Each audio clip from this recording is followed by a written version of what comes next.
Hello goblins, it's Chris, Eldritch Pipes. It's an episode of this week's Pipes. I'm back after a week's break. This might be a noisy episode.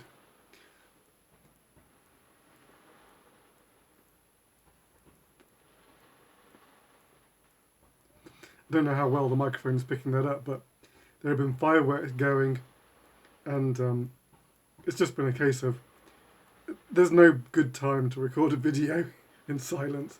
The fireworks are going to be going on all night, so I'm just going to carry on regardless.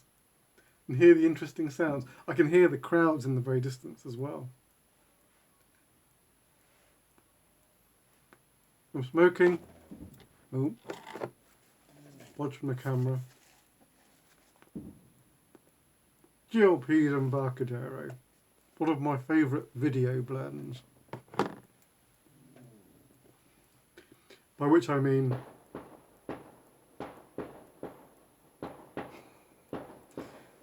a blend that's reliable to smoke while recording a video.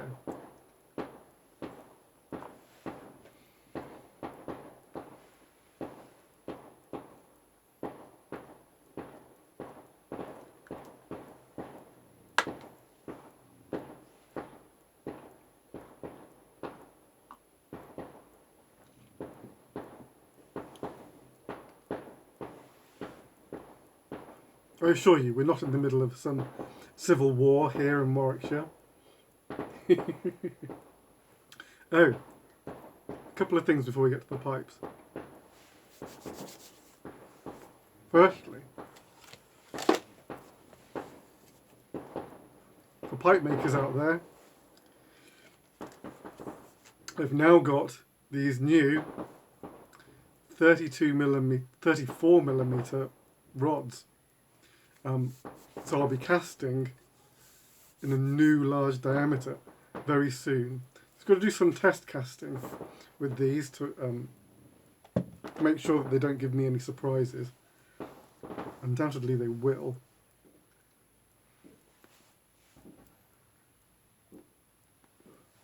But a couple of people have been really after a larger size, and it takes quite a bit to change your setup after you've been working with a certain size for so long. Everything I do has been geared up to the 19 and 24mm. So to introduce a new size, it's a whole thing. It really is a whole thing. And so you can't just change one thing. You've got to change the whole setup to be able to include it. And then you've got to discover how the resin reacts in the new format, because undoubtedly that will be different as well. But we're getting there.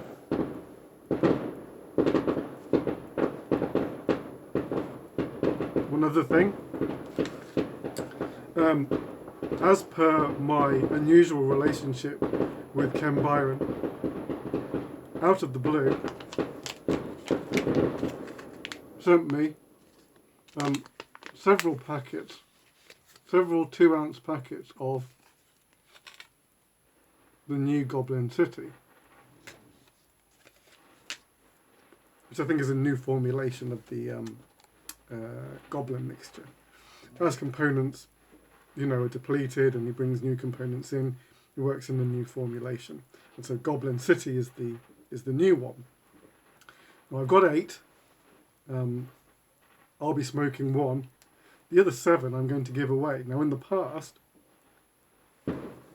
I've just included them with commissions, but I think this time I'm going to make use of them, and I'm going to do a little competition. I haven't decided exactly how it's going to be just yet, so I'll probably work it out and then announce it next week. I'm probably going to use it to help try and boost my Instagram page, because I'm still a far cry from what I was. Funny enough, the interaction I'm getting on the new Instagram page is actually really lovely. And so that's kind of been a nice revelation. People They're really going for it. But to give it a little boost, I'll be doing these giveaways, I think. So next week. Now, before we get into new pipes, where are you? There was a pipe from last time. Can't say last week because it was 2 weeks ago. A stout Dublin. Now, a chap had reserved it at the time, but found himself in straits and had to back out. So, for the first time in quite a few weeks, since the pipe show in fact, this stout Dublin with the earth and ivory stem, plateau rim, lots of lovely ring grain. This chap is available. So if you thought, wow, that chunky pipe is right up my alley, get in contact. And yeah, so this one is up for grabs.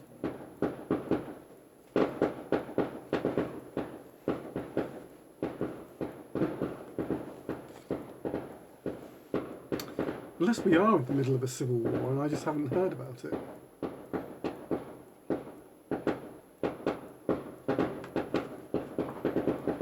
So this week's pipes.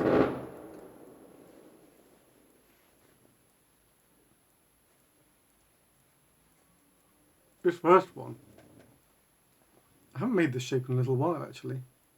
I don't recall the last one I made. It has been a little while. I've made a few of them in the past. It is an Eldritch author with tentacle details. Also with moss Cumberland stem. Now, I got to tell you a little bit about this guy. So first of all, the author shape.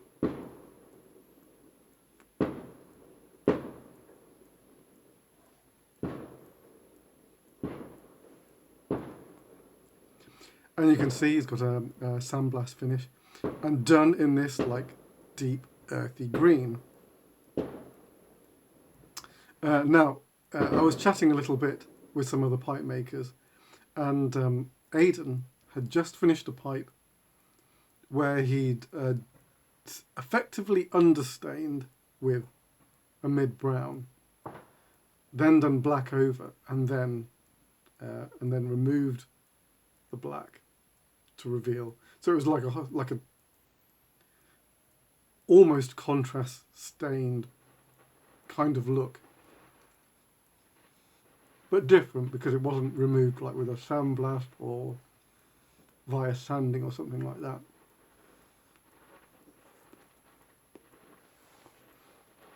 I really liked the look, and I wondered would it work with the green, and I really like the effect. So it's an understain of green, then stained black, and then with the black kind of like knocked back.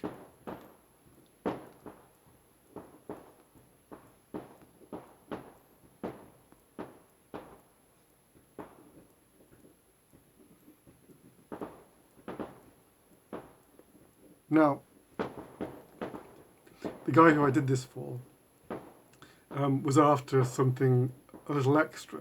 He wanted a kind of tentacled author, and I thought about what my rendition of that might be until this was my there's a lot going on there. This was my rendition, and yeah, I think it looks quite cool. So the tentacles are stained in black, and then you have this deep green sandblast on top, which I think is a nice effect. suppose I've got a little plateau on the end.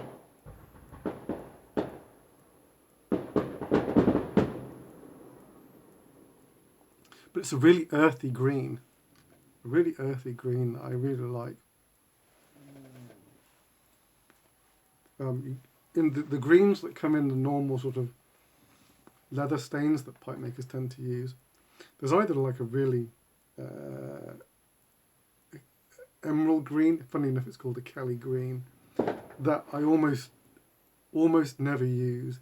It's too, I don't know what it is about it. It's not quite right for my purposes. I'm going to put that pipe down actually. And then there's an aqua green, which I use on all the deep ones. But this other one was one I found a while back, and I really like it. And now with that sort of like black on top to kind of like knock it back, I think that's really cool. The last time I mentioned that I'd also be doing a special pipe. Well, I mean, that one was special too, I think. But I haven't done one of these in much longer time than I haven't done an Eldritch author. So, let's have a look.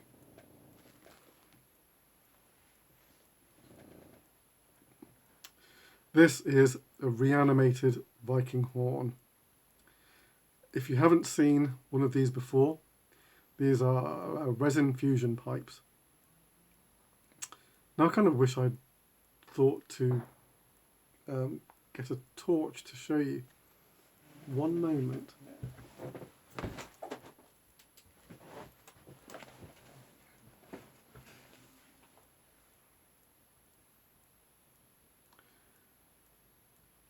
Yeah. So this one was done with a clear purple resin, clear violet resin.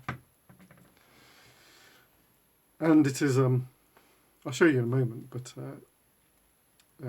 the stumble of the pipe is this entire piece here with resin in the middle. And then the stem is briar bonded onto resin for that part. And there was some discussion as whether it was going to be a sandblast or rustication. But by the time I got to the point, I kind of really saw doing a kind of coal-like rustication on it.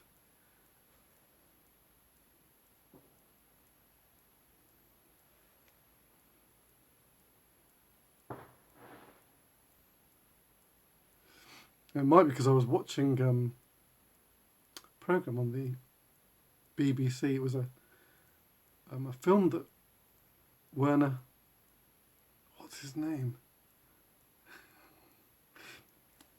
Famous filmmaker, Herzog. Oh my God, my brain for names is no good.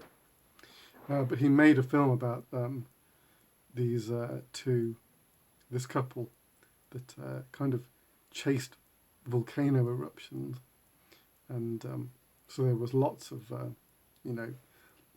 charred landscape with covered in like soot and seized lava flows and things like that. That was really on my mind.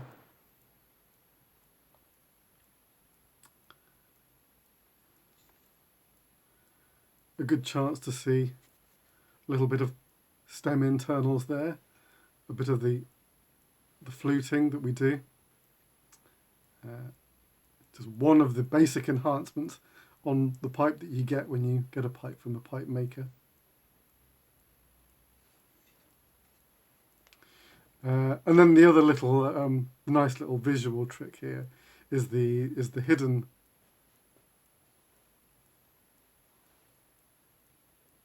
I'm just trying to see what you can see. Is the hidden join between the stem and the shank.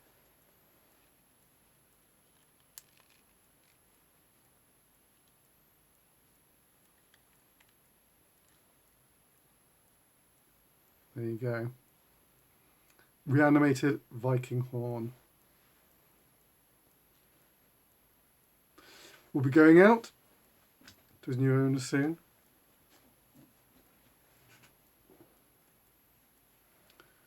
Get him away nice and safe. Alright. And that's this week's pipes. Can't remember what I'm doing next week. I think I've got at least one extravagant commission to do. Yeah. One carved piece to do.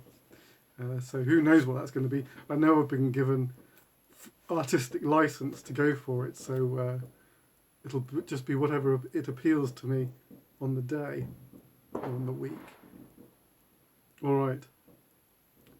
That's enough from me. I will see you almost certainly next week. So until then, oh, blimey, I almost forgot. You should be watching Guillermo del Toro's Cabinet of Curiosities. Some excellent episodes. The Pickman's Model, which is one of the Lovecraft tales, very good. Autopsy is an excellent episode. Graveyard Rats is also really cool. Lot 36 isn't bad. I haven't watched them all, but that's where I've seen up to. I've seen half of Dreams in the Witch House. They've kind of crucified that story, but hey ho. But still, loads of episodes, definitely worth a watch. Okay, catch you all next week. Till then, take it very easy. Your loyal pipe maker.